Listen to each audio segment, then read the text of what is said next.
Kris yang diserahkan oleh Pak Prabowo kepada Pak Joko Widodo itu akan digunakan untuk perangkah atau untuk bunuh diri? Keris ini adalah lambang kedaulatan, lambang kekuasaan, dan memang kalau dalam konteks Ramayana atau Mahabharata, ini memang dalam konteks perang. Gus Dur nggak percaya, Karena nggak tapi bisa lihat, jatuh. tapi jatuh. Tapi jatuh, dan ini makin menguatkan lagi akibatnya kan Pak Jokowi nggak mau lewat Kediri. Kenapa? Artinya dia nggak mau juga dijatuhkan. BEM ini kan memang udah lama agak diem ya. Ya, Nah, tiba-tiba saya dengar nih mereka mau ada konsolidasi segala macam. Ya ya. saya tanya, ya kalian pikirin aja isunya dulu. Baru kemudian, nah yang hari Senin kemarin nih, Hmm. baru pemanasan.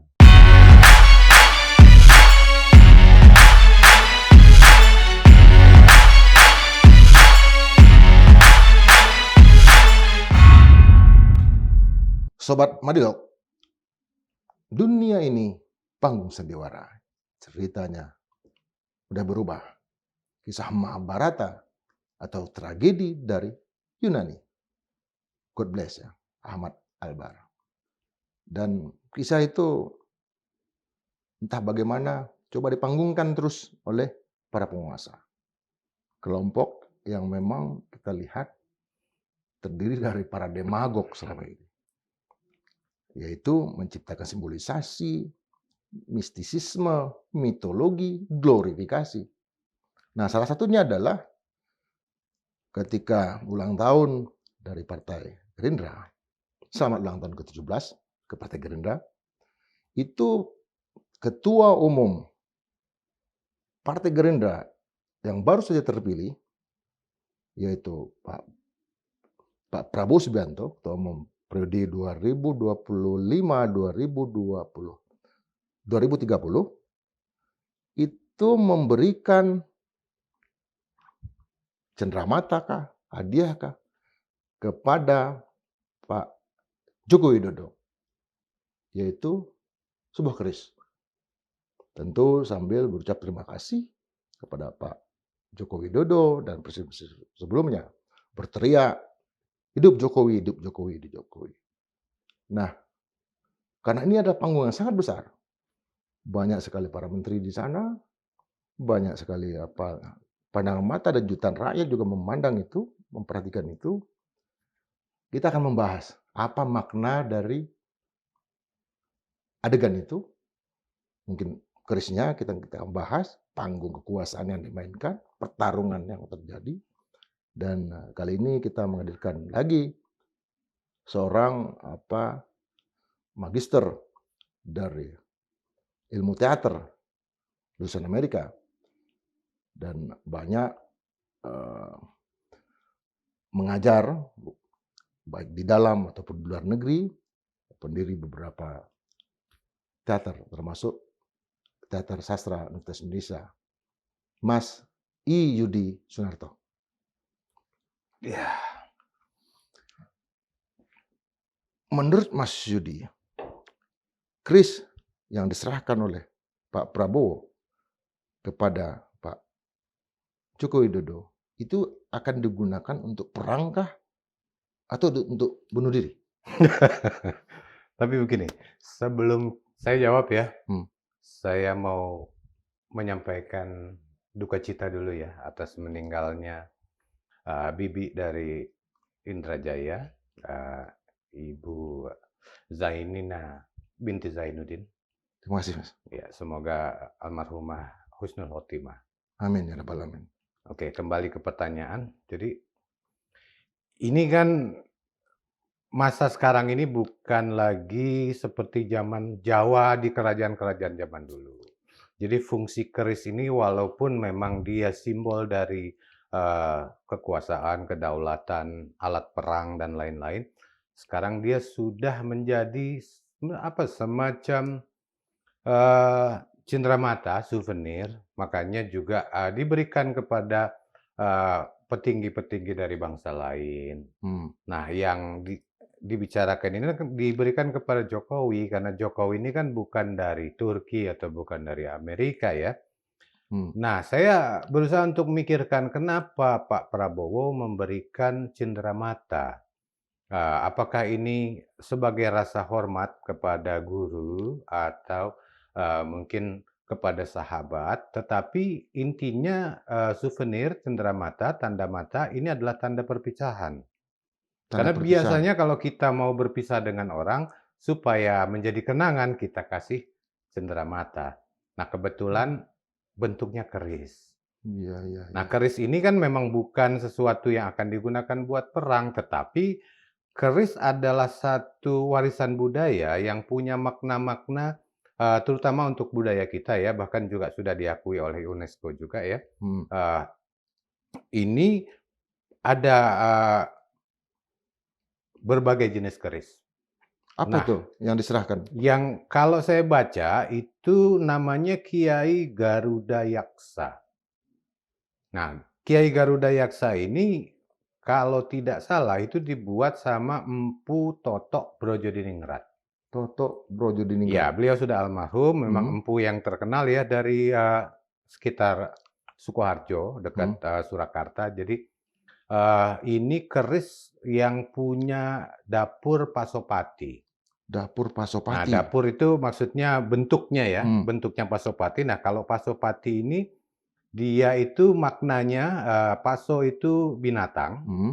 Pati itu mati. Jadi kalau dalam cerita pewayangan, ini keris yang dihadiahkan oleh Dewa Siwa kepada Arjuna.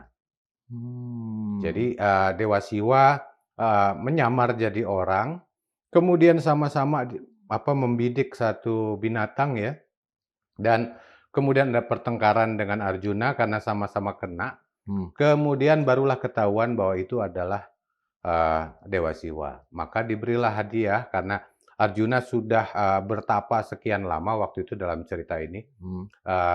Dan hadiahnya adalah senjata ini, Pasopati. Nah, Pasopati ini, Pasu itu artinya binatang, dan Pati artinya mati.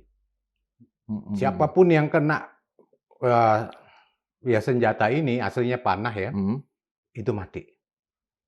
Tetapi kalau secara filosofis kita bisa bilang bahwa ini maknanya adalah orang yang memegang senjata Pasopati ini harus mampu mengendalikan hawa nafsu. Karena binatang ini simbol dari hawa nafsu ya. Ya. Jadi harus mematikan hawa nafsu. Jadi kalau ini yang diberikan kepada Pak Jokowi, kan sama aja dengan sebaiknya ada pengendalian hawa nafsu, tidak mementingkan diri sendiri, tidak mementingkan golongan sendiri atau keluarga sendiri. Kurang lebih ini bisa menjadi salah satu penafsiran ya. Kenapa Garuda itu? Garuda Yaksa Yaksa, Pasopati. Pasopati. Nah, Garuda Yaksa sendiri juga kan punya makna. Karena ini kan sama atau ya seperti nama padepokan yang di Hambalang ya.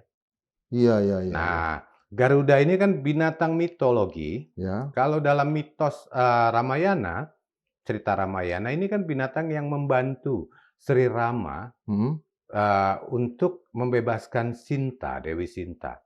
Jadi memang ada pertempuran lah itu antara Rawana dengan Jatayu.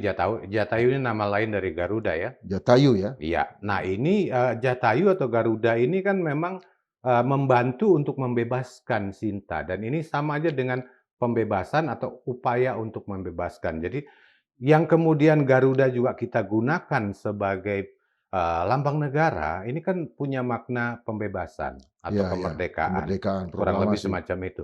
Nah, yaksa itu bisa macam-macam. Ada beberapa pengertian, dari mulai pengertian yang paling umum, artinya besar atau raksasa, tapi dia juga bisa dimaknai sebagai lima. Lima ini Pandawa. Pandawa. Pandawa lima. Nah, artinya siapapun yang memegang Garuda Yaksa juga harus mengendalikan hawa nafsu, panca indera. Panca indera ada 5 ya. Iya, iya, iya. Nah, ini sama seperti artinya pengendalian diri. Jadi, mau itu dari dapur Pasopati atau dari nama Garuda Yaksa, intinya sama-sama siapapun yang diberi itu kurang lebih mohonlah untuk bisa mengendalikan diri atau mengendalikan hawa nafsu. Karena ini, satu hal yang sangat mulia sebagai satu, apa ya, mungkin, nasehat atau himbauan kepada siapapun. Artinya, bukan hanya kepada Pak Jokowi, Mhm. dulu juga mungkin tahun 2019 ketika Empu Totok memberikan keris ini kepada Pak Prabowo, mungkin punya makna semacam itu juga. Artinya ada Mmm, pesan, terselubung dari bahwa secara filosofis ada makna-makna yang dibawa oleh keris ini, dan keris ini adalah lambang kedaulatan, lambang kekuasaan, dan memang kalau dalam konteks, Ramayana atau Mahabharata, ini memang dalam konteks perang. mmm, Jadi, kita bisa bilang siapapun yang, punya keris dan keris ini punya, kesaktian tertentu, harus bijaksana. oke, berhenti dulu di sana soal perangnya, Mas, nanti kita bahas lagi. Ada lagi pengertian yang kedua katanya, yang 13 itu apa, Mas? Nah, ini juga, saya nggak tahu pasti, apakah ini keris yang Pasopati, karena kalau Pasopati dia itu nggak ada look-nya, lurus. Look ya? Look itu Namanya kan look ya? look itu apa, bengkok-bengkok ya. Oke, Nah, yang kayak naga itu ya? ya, itu kalau Pasopati. Garuda Yaksa ini, Pasopati. Tetapi apakah ini kemudian data yang, beredar di, beberapa media itu kan Ya, menyatakan Look 13. Masalahnya kan tidak ada foto ketika keris itu dibuka ya. ya. Jadi saya sendiri juga kurang bisa memastikan apakah ini Look 13. Karena kalau dia Look 13 maka dia bukan Pasopati. Apa artinya, Mas, kalau look 13? Oh, kalau 13 itu memang, orang sekarang ini kan banyak ya menganggap 13 ini angka sial ya. Ya, ya. Apa kemudian ada juga yang menginterpretasikan, oh ini kayak membuang sial lah supaya, Apalagi eee, tanggal 13-nya Jumat Kliwon gitu ya ya. Nah, intinya itu mmm, salah satu penafsiran. Tetapi, eee, di zaman dulu keris Look 13 ini kan biasanya lebih panjang mmm, daripada keris-keris yang Look 3 atau Look, 7 ya. mmm, Nah, 13 ini relatif lebih panjang memang untuk biasanya panglima perang yang bawa. Artinya dia mmm, punya, semacam kewibawaan tertentu, mhm, dan karena melihat warangkanya itu kan dari emas. mmm. Warangka ini sarung. Sarung warangka Nah itu sarung ya? warangkanya ini dari emas, artinya ini, bangsawanlah orang yang, eee, ya high class Mhm, atau mhm. upper class yang mampu untuk punya warangka semewah itu. Mmm, mhm, mhm. Jadi itu, saya sih nggak tahu apakah yang diberikan itu benar Kiai Garuda Yaksa yang, buatannya, Empu Totok, atau ini keris lain, cuma salah diartikan sebagai Garuda Kiai Yaksa. Garuda Yaksa. Nah itu yang mana yang tahu, eee, saya nggak tahu karena saya nggak lihat ketika keris itu dibuka. Kalau kita lihat dari, sejarah atau mitologi Inggris, kan juga ada pedang kan, Ada pedang Excalibur, Excalibur, iya, kemudian juga pedang Ali, ada, iya, pedang Ali yang pedang 2, Zulfikar. pedang Zulfikar dan, artinya, apalagi kalau kita lihat dari Turki Utsmani dan segala macam, itu pedang itu begitu banyak, bangsa Viking pedang itu begitu banyak segala macam. Artinya yang, kita mau gali di sini, apakah Pak Prabowo menyatakan bahwa dengan menyerahkan pedang ini kepada keris ini kepada Pak Joko Widodo, dia tidak lagi sedang berperang, tetapi yang sedang berperang itu adalah Pak Joko Widodo sendiri? Ya, itu bisa ditafsirkan begitu ya, Oke, tetapi kan kalau kita lihat peradaban manusia, salah satu yang, dominan adalah perang. Artinya ada, dari zaman ke zaman, dari masa ke masa, entah itu alasannya kekuasaan, alasannya politik, ekonomi, alasan macam-macam lah, mhm, selalu ada perang dan memang perang ini pasti ada senjata. Makanya ada pedang Zulfikar, mmm, ada Excalibur, Excalibur ya, ada keris Empu Gandring, iya, dan lain-lain yang mhm, ya, masing-masing budaya menghasilkan senjata-senjata yang melambangkan alat untuk perang atau berperang dengan manusia lain. iya, Nah iya, ini Kalau dalam konteks pemberian, tadi saya sudah bilang ya, semacam tanda perpisahan, tetapi juga keris ini diberikan dalam kotak. Dalam kotak? Ya, dalam kotak, kemudian tidak dibuka sarungnya.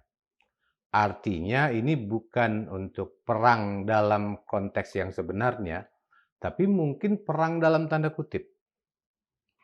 Karena walaupun bagaimana, dinamika negara kita sebetulnya kan juga penuh dengan konflik. Iya, iya. Jadi ada konflik, di berbagai daerah, ada konflik, bahkan di istana pun ada konflik. Jadi konflik-konflik ini memang zaman sekarang kan tidak kita langsung hadap-hadapan bunuh-bunuhan dengan senjata, enggak. Iya. Tetapi pembunuhannya kan bisa juga dalam tanda kutip. Bahwa kemudian, disimbolkan dengan pemberian keris ini. Nah, keris ini karena memang dia menyimbolkan senjata atau alat, apa ya, untuk berperang atau mengalahkan orang lain, tetapi juga bisa mengalahkan diri sendiri. Nah, Kalau dalam tradisi, akademi militer, Akabri, dan itu kan, ada pedang Adimakayasa ya, artinya kepada, taruna terbaik, calon, perwira terbaik ya. Kalau Mas lihat dari sisi, keris, yang pernah ada dalam budaya atau peradaban di tanah Jawa ini, mana sih keris-keris yang terkenal selain Garuda Yaksa tadi? Tadi udah saya sebut ya, keris Empu Empu Gandring. Gandring. Nah, Ya. keris Empu Gandring ini kan memang sangat terkenal karena dia membunuh beberapa raja. Mulai dari, Ken Arok memesan keris ini kepada Empu Gandring. Ya. Kan keris-keris ini dibuat dalam waktu yang tidak singkat. Artinya dia tidak hanya bentuk fisiknya yang dipentingkan, tetapi juga ada isinya. Nah, isi ini adalah, apa yang kemudian membuat keris ini dianggap sakti atau punya, manfaat selain sebagai senjata fisik. Iya, iya. Nah, Empu Gandring minta waktu 1 tahun. 1 tahun. Tetapi Ken Arok nggak sabar. 12 purnama ya? Iya, nggak sabar dia masih 5 bulan kalau nggak salah, ini menurut, apa ya, Babat ya. Para raton ya, Iya. Babat Tanah Jawa. Nah ini, 5 bulan dia datang, kemudian diminta supaya, dibawa ini keris walaupun belum siap, kata Empu Gandring. Nah, Ken Arok marah, Empu Gandring ditikamlah dengan keris itu dan maka keluarlah kutukan dari Empu Gandring. Nah, kemudian Bahwa ini 7 turunan Ken Arok ya, akan dibunuh oleh keris entah itu. berapa orang Iya, kita iya, kita nggak tahu ya. tapi Mungkin intinya 7, keris ya. ini akan membunuh Ken Arok berikut keturunan-keturunannya. Oke. Dan memang kalau kita lihat data, sejarah berikutnya, setelah membunuh Tunggul Ametung, Ken Arok ini kan punya strategi supaya dia tidak disalahkan. Ya. Dia pinjamkan itu kerisnya kepada Kebo Ijo. Kebo Ijo ya. Nah, betul. tokoh Kebo Ijo ini yang kemudian disalahkan sebagai pembunuh Tunggul Ametung. Dan Kebo Ijo juga dibunuh. Dan Kebo Ijo dibunuh.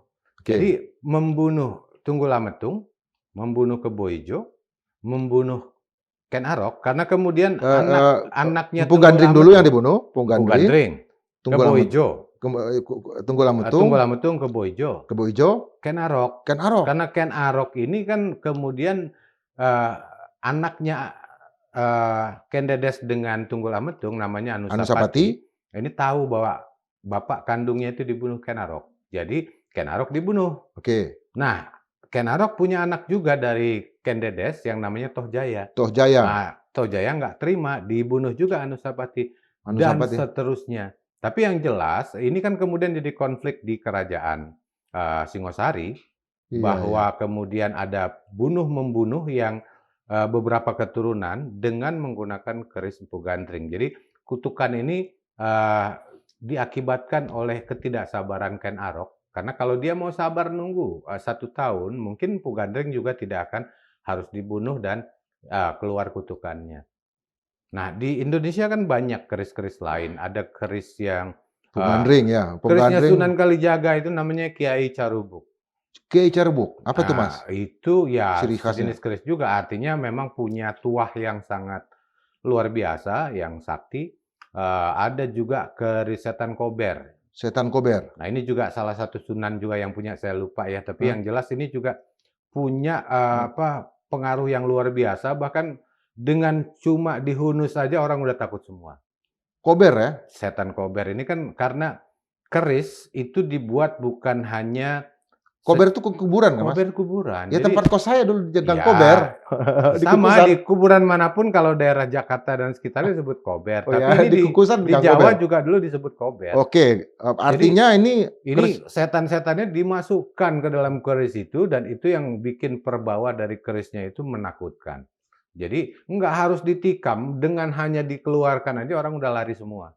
Oke. Nah ini keris punya semacam daya pengaruh atau kesaktian semacam itu bagi orang Jawa terutama ya. Tapi setahu saya juga suku-suku lain juga punya keris.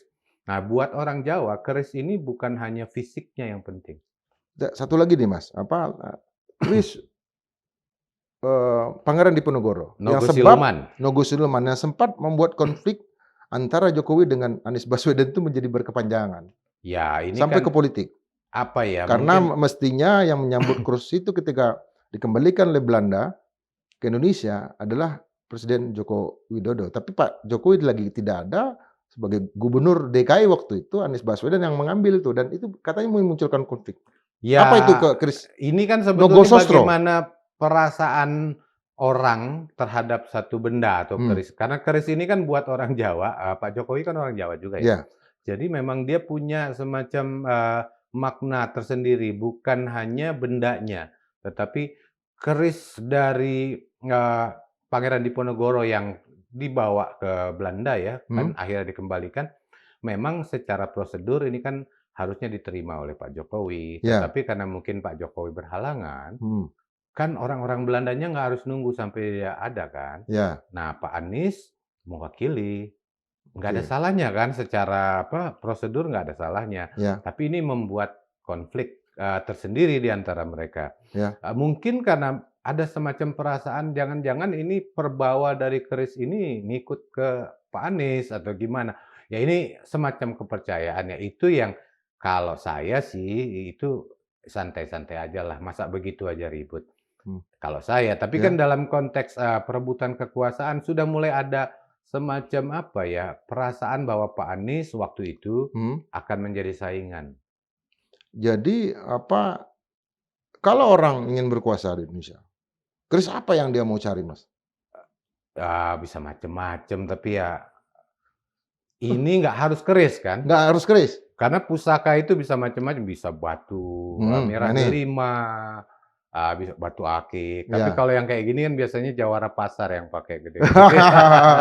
Ini Ya, almarhum babe saya nih. ya intinya kan kalau yang ada macam-macam lah, ada bentuknya selendang, ada bentuknya keris, ada bentuknya cundrik. Cundrik ini untuk perempuan ya. Tapi bukan bendanya sebetulnya yang dipermasalahkan. Yang dipermasalahkan itu adalah tuah atau isi dari benda ini. Karena dalam proses pembuatan, satu empu yang sakti itu akan semacam mungkin kalau sekarang bilang memohon kepada Yang Maha Kuasa agar memberi kekuatan tertentu kepada keris yang dibuatnya. Nah, itu sebabnya butuh waktu lama. Dan bahan juga nggak main-main kalau keris. Ini bukan hanya besi dan baja biasa, tetapi biasanya dikasih campuran itu dari batu meteor. Batu meteor ya? Dari luar angkasa yang jatuh, kemudian buat jadi ya pamornya. Nah, ya. Ketika orang Jawa, sering kita orang Sumatera mengatakan, hati-hati sama orang Jawa. Kenapa? Karena kerisnya ditaruh di belakang. Posisi keris kemarin itu tidak di belakang, diterima juga tidak dalam keadaan menunduk, tetapi diangkat ke atas. Artinya ini benar-benar show off atau wibawa dari keris ini sendiri ingin dikatakan bahwa kekuasaan itu yang diperebutkan itu sebetulnya ya itu tergantung orang yang punya sudut pandang ya. Karena kalau misalnya dibilang bahwa keris ini sebagai simbol kekuasaan, maka sama aja dengan Pak Prabowo menganggap Pak Jokowi ini sebagai penguasa yang sebenarnya. Itu satu penafsiran. Tapi kan belum tentu begitu juga. Karena bisa jadi juga seperti yang tadi saya bilang, ini cindera mata, tanda perpisahan. Artinya setelah itu goodbye Pak Jokowi. Ini kan bisa Mas juga. lebih yang milih yang mana? Oh, saya lebih milih yang kedua. Sepertinya ke sana ya. Ini akan akan berbeda sekali dengan sudut pandang teman-teman yang lain bahwa sebetulnya perpisahan itu sudah terjadi antara Ya, Pak Prabowo dengan memang Jokowi. mau tidak mau, karena kan ya walaupun ada teriakan hidup Jokowi dan lain-lain, kita tidak bisa menganggap kata-kata sama dengan action. Ini kalau dalam Iya, peran ya. iya, Kalau dalam satu panggung, apa yang disampaikan secara lisan itu belum tentu maknanya sesuai dengan aksi yang dilakukan. Kalau dalam drama absurd ini iya. jelas, bahwa kadang-kadang orang berkata A tapi melakukan B, yang Hmm, sebaliknya. Atau melakukan A tapi mengatakannya B. Nah ini bisa dibilang juga bukan berarti Pak Prabowo menyerahkan tanda bahwa yang berkuasa sebenarnya Jokowi. Saya nggak setuju itu. Menurut saya lebih tepat kalau dibilang ini sebagai ya saling menghormati atau penghormatan, tetapi juga tanda perpisahan. Diberi tanda perpisahan supaya yaitu kembali ke makna tadi. Apalagi kalau iya, maknanya benar itu iya. adalah Kiai Garuda Yaksa, Hmm. maka mungkin ada nasihat untuk Pak Jokowi supaya lebih bisa mengendalikan diri. Apalagi begini, yang mengucapkan semacam kalau di Partai Golkar ikrar pancabakti, kan ada ikrarnya dari Partai Gerindra. Itu adalah seorang Bobi Nasution, dalam Hmm, arti menantunya Jokowi. Artinya bisa nggak ditafsirkan bahwa ini cenderamata untuk Pak Jokowi, tapi pasukannya, bahkan Bobi Nasution sendiri, itu adalah yang Garuda yang sebenarnya, itu Gerindra yang sebenarnya kan untuk Prabowo. sudah ada pertimbangan kenapa Bobi Nasution yang diminta untuk mengucapkan ikrar ya. Ya, Eee, Setahu saya juga kan tidak dari awal dia Gerindra, betul. tetapi kemudian terpilih menjadi gubernur Dengan kartu Gerindra. dengan ya pakai identitas Gerindra. Ya, Nah, kita juga tahu dalam politik di Indonesia sekarang ada orang-orang yang seperti kutu loncat, hmm, pindah dari satu partai ke partai lain, mhm, jadi bukan karena ideologi. Idealnya ini kan satu partai punya ideologi yang kuat, yang diyakini oleh baik ketua sampai anggota-anggotanya, bukan hanya persoalan partai ini menguntungkan dia atau tidak, tetapi memperjuangkan satu keyakinan bersama untuk kemajuan, untuk perbaikan dan lain untuk masa depan. hmm, Nah, ini kan idealnya, tetapi kan tidak terjadi dalam konteks politik praktis kita sekarang. hmm, Banyak politisi-politisi yang pindah ke partai A atau partai B karena ada kesempatan. Nah, hmm. kesempatan ini kan sifatnya sangat individual, maka dengan pengucapan ikrar oleh Bobi Nasution, mungkin diharapkan supaya dia menepati ikrar itu. Iya, iya, Karena iya. ada rekamannya. Nanti Di depan banyak satu orang. ketika, mungkin 4 tahun, 5 tahun lagi kemudian ada cerita yang berbeda, dia mau loncat ke partai yang lain, Ke partainya Pak Jokowi misalnya. rekamannya ada nih. Oke. Kamu dulu baca ikrar ini. Ini kan apa ya, semacam pembuatan skenario untuk masa depan. Jadi memang sudah disengaja bahwa dipilih yang baca supaya saya sutradara. Jadi kalau saya memilih orang juga otomatis dengan pertimbangan-pertimbangan Hmm, supaya orang yang tepat di tempat yang tepat atau di peran yang tepat. Jadi pemilihan Bobi Nasution untuk membacakan ikrar Gerindra mhm. ini bukan asal tunjuk aja, sudah dipikirkan. Tadi saya sudah sampaikan latar belakangnya. Ya dengan harapan mungkin ke depannya dia bisa setia pada Gerindra. Karena kan Mungkin ya, idealnya begitu. Ya, termasuk soal ini Mas, kan kita juga pernah bahas itu, soal Pandawa Kurawa. Eee, Bukankah siapa lawannya Pandawa siapa? Kurawa. Kurawa si rajanya, eee, rajanya kan juga membangun ibu kota baru, Iya. IKN lah, Astina, untuk melawan ibu kotanya, Pandawa. Artinya keris ini juga sekaligus say goodbye untuk semua program-program yang pernah dicanangkan oleh Jokowi. Ya, bisa juga berikut program-programnya, Yang say goodbye. say goodbye. Karena ini kan kita tahu sekarang banyak masalah-masalah yang harus diwarisi oleh pemerintahan sekarang ini gara-gara apa yang sudah dilakukan dalam 10 tahun sebelumnya. Hmm, Termasuk IKN, hmm, termasuk beberapa apa ya, PSN-PSN yang tersebar di beberapa tempat di Indonesia, hmm. dan yang paling viral sekarang ini kan yang di Banten. Ya, oke. Jadi di Banten ini kan ada, ya kita bilang konflik yang sedang menunggu waktu untuk meletus. Kenapa? Karena perampasan tanah ini sangat apa ya, sensitif. Kita lihat sejarah Indonesia.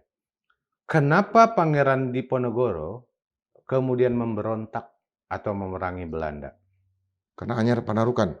Bukan. Bukan. Ya, itu kan jalan. Jalan. Tetapi jalan ini kemudian mematok Tegalrejo. Tegalrejo. Nah, Tegalrejo ini kan Tanah Ulayat. wilayahnya Pangeran Diponegoro.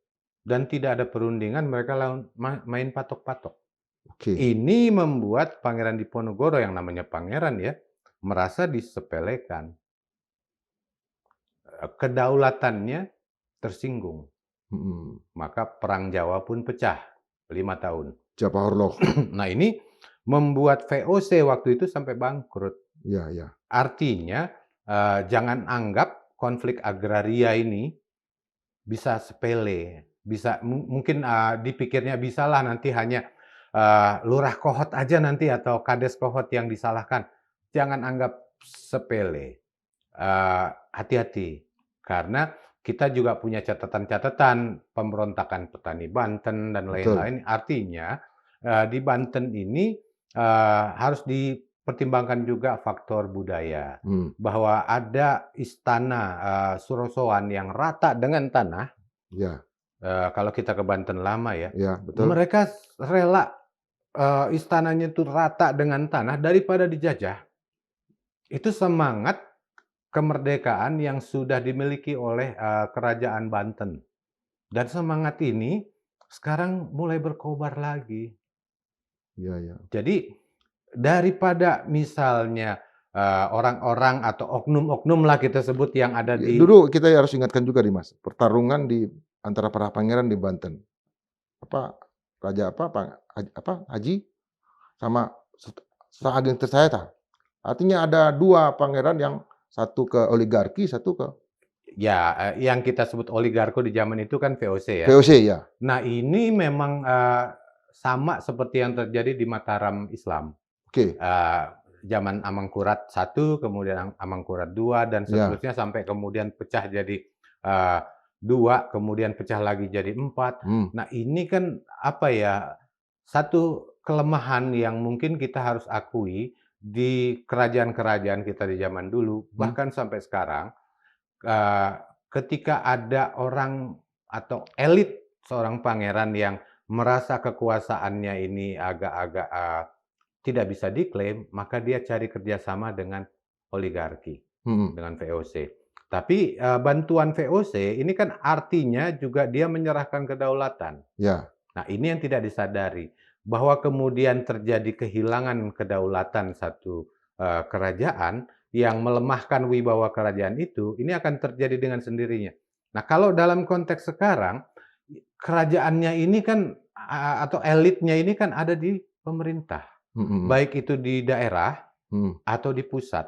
Jadi elit-elit ini kalau dia berpihak kepada oligarki, maka akan juga kehilangan kedaulatannya. Sama, memang dia dapat keuntungan, misalnya kemewahan, bisa beli mobil seharga berapapun, bisa beli berbagai macam hadiah dari VOC zaman sekarang ya, oligarkinya. Ya. Tetapi ini kan sama dengan menggadaikan kehormatan dan kedaulatannya. Apa yang terjadi ketika kemarin Mas Yudi di Pandeglang? Kan banyak sekali tokoh-tokoh Banten, termasuk Banten lama, yang menghadap. Apa yang mereka katakan? Ya, ini ya salah satunya adalah bahwa mereka nggak akan bisa terima kalau hanya diselesaikan seolah-olah dengan pembatalan sertifikat. Atau hanya satu kades dikorbankan, sementara orang-orang yang terlibat dan sudah diketahui nama-namanya sebetulnya tidak diungkap. Atau perusahaan yang terlibat juga kemudian tetap dilindungi oleh penguasa-penguasa atau pangeran-pangeran zaman sekarang. Oke. Nah, pangeran-pangeran elit-elit sekarang ini kan sudah kemungkinannya menjadi kaki tangan seperti zaman dulu Iya. Belanda punya kaki tangan oligarki. Nah, orang-orang ini harus dibuka ke publik dan harus terima hukuman. Nah, Oke. sekarang mungkin ada konflik di dalam karena di ATR BPN misalnya, Nusron kan awalnya mengumumkan 50 dibatalkan. Ya. Baru kemarin kalau nggak salah dia kasih info lagi, 193 lagi dari pihak yang pegang sertifikat justru minta dibatalkan. Ini kan apa ya, semacam usaha untuk menghilang dulu nih dari keramaian supaya tidak dianggap sebagai yang membuat konflik. Tetapi ini kan nggak bisa diterima hanya dengan pembatalan sertifikat. Karena sebetulnya yang kita bicarakan adalah masalah kedaulatan. Ketika laut dipatok-patok dan kemudian nanti akan diklaim oleh satu perusahaan pengembang tertentu, ini adalah kedaulatan yang diambil. Sama seperti zaman Mataram dulu, Belanda kemudian kasih bantuan pasukan, kasih bantuan uang, kemudian mereka juga minta wilayah untuk bangun benteng dan lain-lain. Nah, ini sama dengan memasukkan atau menggadaikan kedaulatan kepada oligarki. Apa yang disebut dulu di kalangan kakek nenek kita, Belanda minta tanah. Ya, tanah ini kan untuk dia bikin bentengnya sendiri, nanti dia stok senjatanya sendiri, dan dia akan menyerang tanah yang besar itu. Oke, Mas. Kita lihat lagi pertarungan Jokowi ini. Saya pernah dapat cerita dari orang istana tentunya. Suatu hari Pak Jokowi mau ke Kediri lewat bandara di Sidoarjo, melewati Kediri. Lalu di dalam mobil kepresidenan terjadi diskusi. Pak waktu itu ketika saya dapat cerita itu ketika Kodari di Jogja, waktu itu Kodari sedang mendapatkan gelar doktoralnya. Ada orang istana datang. Iya. Pak, siapapun yang melewati Kediri akan jatuh, Pak. Oh iya? Iya. Hanya Gus Dur satu-satunya yang pernah ke Kediri. Yang lain tidak berani. Jatuh. Kenapa begitu? Begini-begini. Apa yang terjadi? Pak Jokowi waktu itu langsung mengubah. Pas Pampres langsung diubah. Tidak masuk ke Kediri. Bayangkan kata dia, dalam waktu 2 jam, pasukan yang sudah dideploy di sana harus pindah ke sini segala macam supaya tidak lewat Kediri. Lalu saya tanya waktu itu, berarti Pak Jokowi juga tidak ingin jatuh di tengah jalan. Berarti dia tidak ingin mendapatkan risiko perjuangan. Risiko untuk yang nggak ada masalah dengan satu periode. Asal saya menjalankan kebenaran. Apakah itu juga terjadi dengan Pak Prabowo nanti? Kita tidak berharap begitu ya, tapi kalau tadi soal mitos Kediri ini kan Ya, ada kenapa itu, Mas? ada itu dulu, sejarah. itu dulu. Sejarahnya ini kan kaitannya dengan raja-raja Kediri yang kemudian dijatuhkan oleh Singosari. Jadi kerajaan-kerajaan Kediri Bukan, ini bukannya terbalik, justru Singosari jatuh karena Kediri. itu nanti pembalasan. Itu Oke. pembalasan. Sebelumnya ini kan mulai dari Tumapel. Kemudian kan Tumapel ini kan wilayah Kediri, kerajaan Kediri. Nah, setelah menang mengambil kekuasaan Tunggulametung, kemudian kan juga mengambil alih Kediri. Dan kemudian membuat kerajaan Singosari. Tapi keturunan-keturunan dari Kediri ini kemudian kan mau balas dendam. Artinya Singosari Kartanegara ya? Ya, sampai kemudian di zaman Kartanegara, kemudian konfliknya kan makin besar dan Kartanegara ini jatuh oleh Kediri. Jayakatwang. Tetapi kemudian menantunya yang namanya Raden Wijaya menipu orang Mongol. Orang Mongol yang mau membalas. Yang mau membalas Kartanegara, kemudian dibawanya ke Kediri. namanya orang Mongol nggak tahu wilayah kan, Perang. langsunglah perang. Dibantu dengan pasukan Pamalayu yang baru balik. Nah, akibatnya lahirlah Mojopahit. Artinya, kalau saya baca dari... Jadi Kediri tadi Ya. itu semacam apa? Tempat yang akan dipercaya mitosnya membuat penguasa-penguasa Jawa itu jatuh. Makanya penguasa Nusantara ya? Nusantara, karena Jawa ini kan di zaman dulu kemudian menguasai Nusantara. Majapahit ya dari sejarah ini kemudian ya terutama Jawa sih. Jadi Raja Jawa yang ke Kediri dikhawatirkan nanti akan tumbang. Makanya Presiden juga ketularan mitos semacam ini. Pak Harto juga nggak pernah ke sana. Gus Dur nggak percaya. Karena nggak Tapi bisa lihat. jatuh. Tapi jatuh. Tapi jatuh. Dan ini makin menguatkan lagi akibatnya kan Pak Jokowi nggak mau lewat Kediri. Kenapa? Artinya dia nggak mau juga dijatuhkan. Ya. Tetapi kembali ke Pak Prabowo tadi, saya rasa juga semua presiden maunya itu kan selesai masa jabatan sesuai dengan waktunya. Kalau bisa menurut konstitusi kita kan 2 periode maksimal sekarang. Ya. Jadi kemarin kan buru-buru sudah ada pencalonan kembali Pak Prabowo. Cadangan supaya 29 sampai 34. Bisa nggak kita menguji keberanian Pak Prabowo untuk mengambil risiko apapun terhadap janji-janjinya? Pertama kali adalah dia harus melewati Kediri. Ya, sebagai orang teater. Kalau saya sih... Mas kan kemarin juga ditanya sama BEM segala macam, mereka turun ya silakan aja.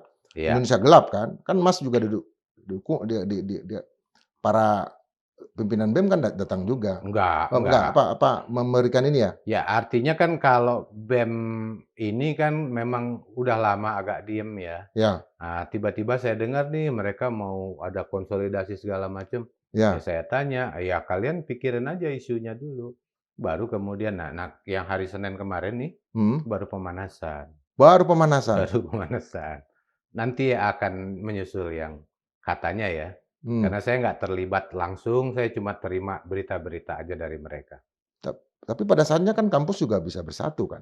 Seperti dulu kita Akan bersatu ketika... Artinya elemen mahasiswa, elemen karyawan, elemen dosen, elemen alumni, lewat KBUI dulu kan, keluarga besar UI. Akan terjadi semacam itu, karena pada intinya kan manusia itu sama-sama aja. Ya. Ketika ada sesuatu yang terkoyak, janji yang tidak ditepati berkali-kali, atau ada masa depan yang tiba-tiba dianggap suram atau gelap, ini kan orang akan berupaya berjuang. Nah, semangat juang ini ada pada manusia secara universal. Jadi wajar kalau kemudian bersatulah mereka. Karena kalau hanya sendiri-sendiri ya nggak akan dianggap ya. Tapi coba kalau BEM seluruh Indonesia turun ke Jakarta, ke istana, kepung istana, duduk istana seminggu aja. Jatuh ya. Jatuh. Nah, saya kan nggak mau juga itu terjadi. Kita juga nggak mau, karena nantinya pasti akan ada pertumpahan darah. Siapa yang menggantikan? Ya. Siapa yang menggantikan, segala macam ya. Dan kita juga belum tahu pasti yang menggantikan Pak Prabowo apakah lebih baik, nggak tahu juga. Artinya lebih baik sebelum itu terjadi, dicegah atau ya diharapkanlah supaya yang ada di istana sekarang introspeksi mawas diri, memperbaiki diri. Karena ini pemerintahan yang baru mulai dan harapannya itu masih panjang. Masih kemungkinannya masih lebih baik selama ada upaya misalnya ya pejabat-pejabat yang nggak mampu atau memang sudah jelas-jelas kurang cerdas, ya sudahlah istirahat dulu. Artinya begini, saya mau tanya lebih clear nih. Kan selama ini inti dari pidato itu adalah saya bahkan bersedia mengorbankan jiwa saya dan segala macam demi rakyat dan segala macam. Tapi berani nggak untuk tujuan-tujuan menjalankan program dan segala macam tadi lewat Kediri dulu? Artinya mitosnya dulu yang dihancurkan. Saya nggak tahu ya. Karena musuh dari Madilog ini ada salah satunya mitologi. Mitos ini kadang-kadang sulit dihancurkan karena dia sudah mengendap di dalam sisi psikologis orang yang berkaitan dengan mitosnya. Jadi kalau saya memang punya kebiasaan untuk membongkar mitos itu. Nah, itu dia. Itu kalau saya. Tetapi kalau Pak Prabowo saya nggak tahu. Atau mungkin Pak Prabowo, ayo saya temenin ke Kediri, saya mau. Saya temenin deh. Supaya terbukti bahwa mitos itu nggak benar. Saya sih lebih percaya selama pemerintah atau presiden atau ya yang berkuasa itu menjalankan tugasnya dengan baik, kemudian memikirkan rakyatnya dan memang betul-betul rela, seperti kata Gus Dur kan, Ya, Pak Prabowo ini orang yang paling ikhlas ya. ya. Ya, nah kalau betul-betul seperti itu, saya yakin dia akan lebih langgeng, akan lama, awet. Nah, sekarang masalahnya kan nggak mungkin dia bekerja sendirian. Harus ada pembantu-pembantu yang memang punya otak, mengerti masalah, bukan cuma sekedar bagi-bagi kue Apalagi kalau dikatakan ada bantuan dari langit. Guru spiritual yaitu Gus Dur. Gus Dur berani ke Kediri dan jatuh. dan jatuh. Artinya Gus Dur jatuh, saya ada di istana. Banyak cerita lah itu. Saya sebagai asisten dari tim asisten ekonominya Presiden Gus Dur ya. Waktu itu ada Bang Faisal segala macam. Saya juga di sana. Tapi banyak cerita. Tapi yang jelas Pak Gus Dur adalah presiden yang bikin sekali nggak bisa melihat, bikin istana bercahaya. Tapi maksud saya tadi adalah semua mitologi ini kan mestinya kita hancurkan dulu, Mas. Nggak bisa, itu akan diganti dengan mitos baru. Jadi memang dari zaman ke zaman kita memang sebagai manusia itu menciptakan mitos-mitos. Secara pemikiran ini mitos-mitos ini kan juga dibutuhkan sebetulnya. Ya. Sama aja dengan misalnya mitos tentang Ratu Pantai Selatan, Nyi Roro Kidul. Ini kan dulu dari zaman Raja-Raja Mataram, ada mitos bahwa Raja Mataram, siapapun yang menjadi Raja Mataram itu akan menjadi suami Nyi Roro Kidul. Tapi ini kan tidak secara harafiah suami istri. Tarian Bedoyo Ketawang ya? Nah itu. Kan konon ini ada kehadiran nanti dari Nyi Roro Kidul. Ini kan tidak secara fisik langsung diartikan, oh ini berarti Nyi Roro Kidul kawin nih dengan semua raja-raja Mataram. Tetapi kan ini lebih sebagai wakil, mungkin kita interpretasi ya, wakil dari kekuatan alam atau kekuatan ya yang tidak nampak lah, yang mungkin akan membantu kerajaan-kerajaan Mataram Islamnya. Sekarang kan diwarisi di Yogyakarta ya, yang akan membantu mereka untuk bisa langgeng. Bahkan waktu 2014 itu Pak Jokowi juga diisukan atau dimitoskan itu dapat restu dari Pantai Selatan. Saya masih ingat tuh waktu itu. Bahkan ada juga dukun yang klaim belum dibayar itu paranormal. Ada betul. Ada waktu itu. Artinya kan ini satu bagian dari cara berpikir orang Indonesia ya. Tapi jangan khawatir karena orang Rusia, orang Amerika yang katanya tidak percaya hal-hal semacam itu, ternyata punya juga bagian-bagian semacam itu. Jadi makanya saya menyimpulkan bahwa namanya manusia itu akan selalu punya sisi yang tidak bisa dipahami secara logika yang sederhana. Pak Prabowo kan hidup salah satunya selain dari darah Manado segala macam, tapi juga tradisi Banyumasan. Nah, saya mau tanya itu tentang Riok Ponorogo itu apa? Artinya ada yang seperti apa? Warok. Ada yang dikendarain segala macam. Nah, yang menjadi waroknya siapa ini? Pak Jokowi kah atau Pak Prabowo kah? Kalau Ponorogo ini kan agak jauh dari Banyumas ya. Oh, jauh ya? Jauh. Kalau Ponorogo memang ada semacam simbol dari masalah yang raksasa yang besar itu, dan ada yang mengendalikannya dengan pakai gendak, pecut. Nah, ada yang naik kuda sambil nari-nari. Ya itu kan memang budaya Reok Ponorogo. Kalau Banyumasan? Kalau Banyumasan lain lagi, artinya nggak seperti Ponorogo. Tetapi kembali lagi ini secara Jawa, semua itu kan ada makna-makna yang dituangkan dalam bentuk-bentuk pertunjukan atau kesenian. Jadi kalau saya sih yang dulu almarhum bapak saya yang juga Banyumasan ya, lebih senangnya itu dagelan, denger dagelan. Dagelan ya? Dagelan itu lucu-lucuan. Di Cilacap ya? Ya, Apa ya bukan ya? itu Purwokerto, Purwokerto, Purbalingga, dan Purbalingga. sekitarnya ya itu memang wilayah Banyumas kan. Asal para jenderal, Banyak, banyak. banyak. Dan jenderal santri, Ya, karena artinya. itu juga satu wilayah yang banyak pesantrennya juga. Ya, ya, ya. Artinya, tapi ada gunung tempat kata gunung apa di sana? Gunung Slamet. Gunung Slamet ya. Apa tuah dari gunung itu, Mas?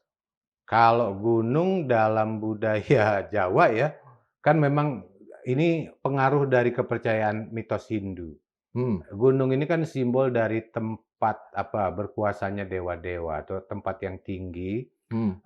Jadi kalau raja atau mungkin pensiunan jenderal dan lain-lain mau istirahat, ya mereka ke gunung aja untuk moksa. Tapi di Gunung Slamet itu ada goa katanya.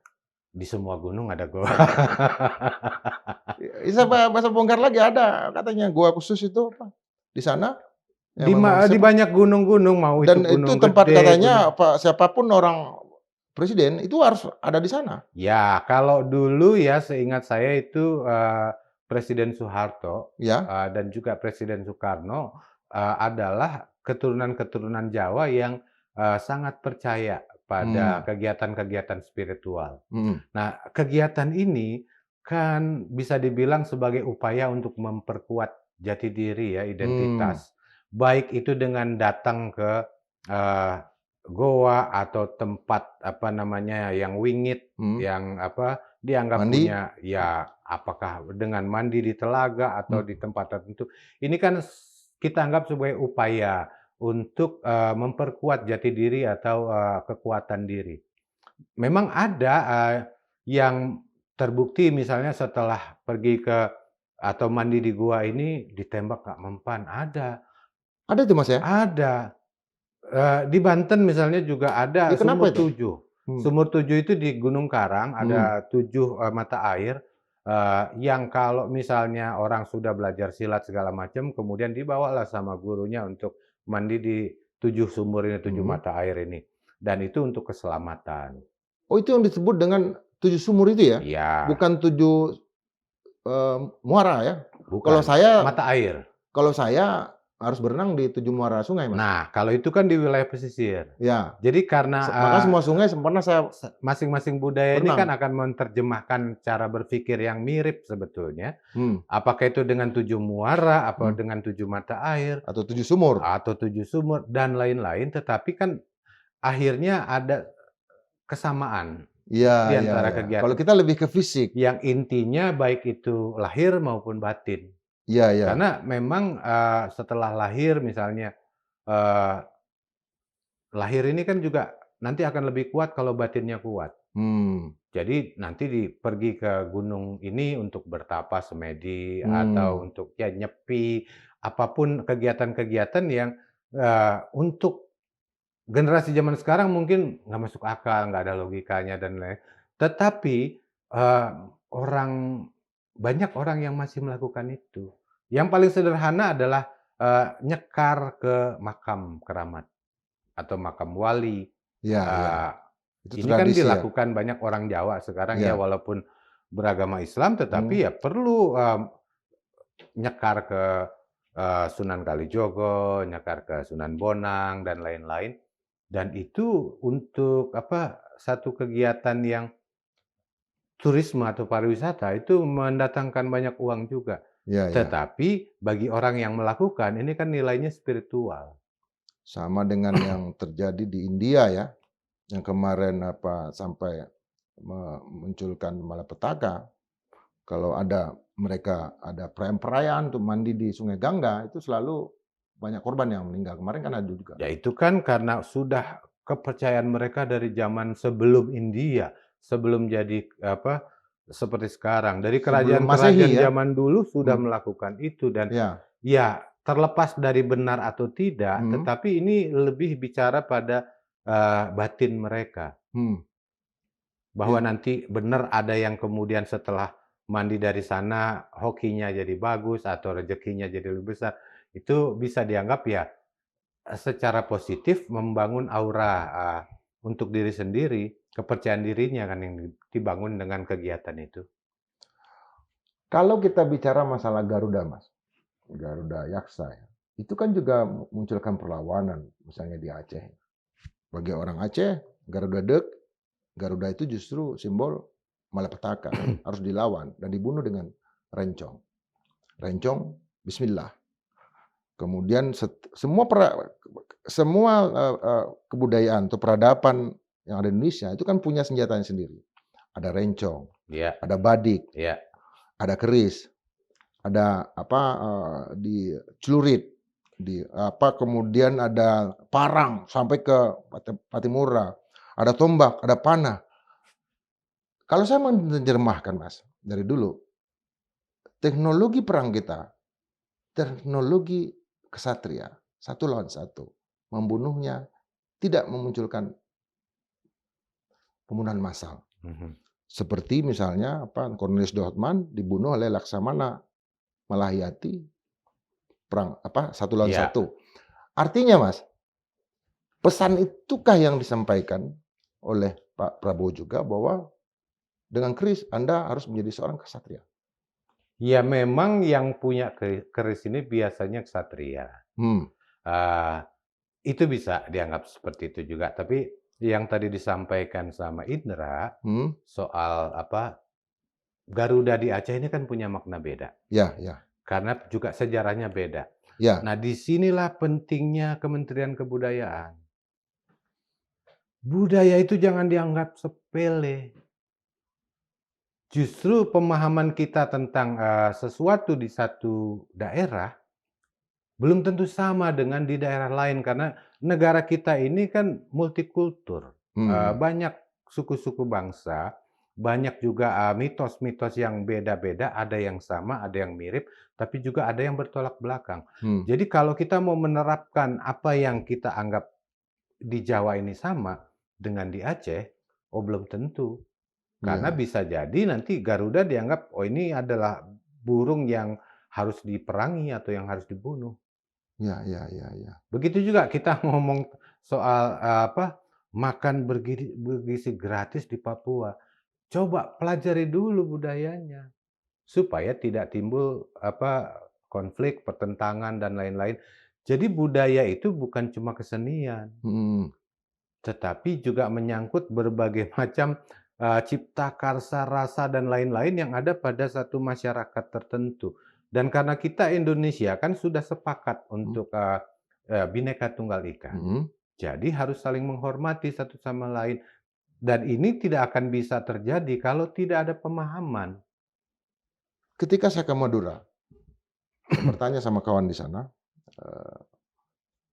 Masud Abadi, dosen di sana, dia katakan bahwa di daerah Madura bagian utara, kalau orang-orang di sana nggak membawa celurit, itu justru dianggap simbol itu bukan gagah-gagahan. Celurit itu adalah satu hal yang melekat. Pelengkap laki-laki Madura itu celurit. Jadi bawa celurit, walaupun itu kemudian dianggap bertentangan dengan undang-undang darurat ya karena senjata tajam.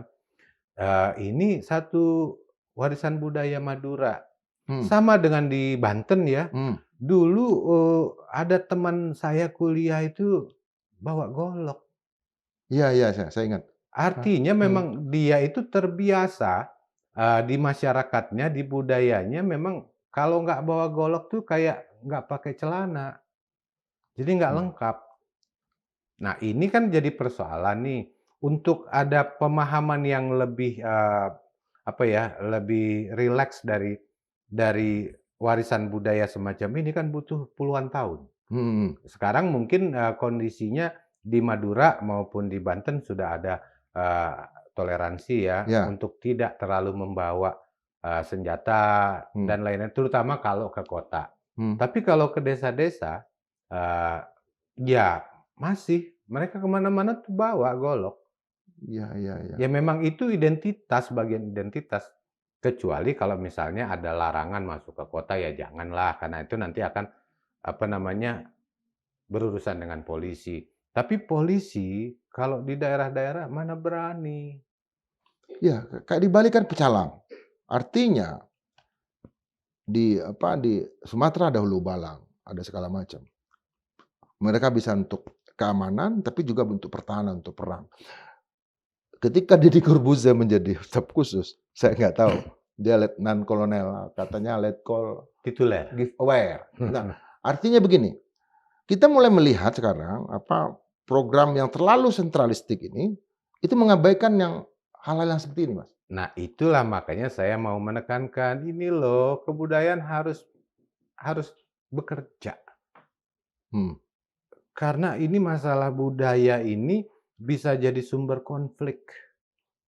Atau sebaliknya. Atau bisa jadi untuk memecahkan konflik atau mencegah konflik. Kalau saya lebih memilih menggunakan budaya sebagai cara untuk menghindari konflik atau mencegah konflik. Tapi kalau itu budaya ini disepelekan, dianggap yang penting ada tari-tarian atau ada pejabat datang suruh nari, itu dianggap budaya, cara berpikir yang sempit itu, ya sudah, ini perang Baratayuda mungkin akan digelar. Jangan sampai ya. Tapi perang itu terjadi, Mas, masih terjadi ya? Ya sekarang ini kan masih Tersembunyi. secara tersembunyi, nantinya kan akan terbuka. Oke. Sekarang begini, kalau, konflik agraria di Banten ini tidak diselesaikan dan dianggap, memuaskan semua pihak, apa orang-orang pendekar-pendekar Banten yang sekarang sudah dimobilisasi itu tidak akan turun ke Tangerang Iya, atau iya. bahkan ke PIK 2, akan ratusan ribu orang datang ke sana, apa tidak hancur itu PIK 2? Kita mau perang Baratayuda kayak gitu. Dan kalau itu sudah terjadi di Banten, ini kan akan menular ke daerah-daerah lain. Iya. Hancurlah kita. Jadi please, saya sih menghimbau nih kepada Hmm. siapapun ya yang punya kekuasaan sekarang, Hmm. tolong pikirkan kita butuh negarawan. Hmm. Maksud saya gini, Hmm. ada tokoh-tokoh yang mungkin berbeda pendapat. Ini Madilog nih ya, Tan Hmm. Malaka. Kita tahu Tan Malaka ini kan tidak sependapat dengan Soekarno dulu. Ya, ya, Tetapi mereka saling menghormati. betul. Ada juga pertemanan juga dah. Hmm. Ya walaupun akhirnya satu harus menjadi korban, Hmm. tetapi saya masih bisa melihat Tan Malaka ini sebagai negarawan. Soekarno juga negarawan. Nah sekarang ini saya melihat banyak tokoh-tokoh politik yang hanya mencari kesempatan untuk dapat kue. Dan kita butuh negarawan. Apalagi misalnya saya terus terang ya, Hmm. saya berharap Pak Prabowo bisa membawa Indonesia ini ke depannya, mengatasi berbagai konflik yang sekarang berkembang. Mudah-mudahan beliau nanti akan bisa menyelesaikannya dan kembali ke jalan yang Indonesia supaya tidak bubar di tahun 2030 seperti yang dulu pernah diramalkan. Nah ini bisa dilakukan, tetapi kembali lagi kesadaran ini harus ada pada orang-orang yang ada di istana. Jadilah negarawan, jangan hanya mementingkan diri sendiri.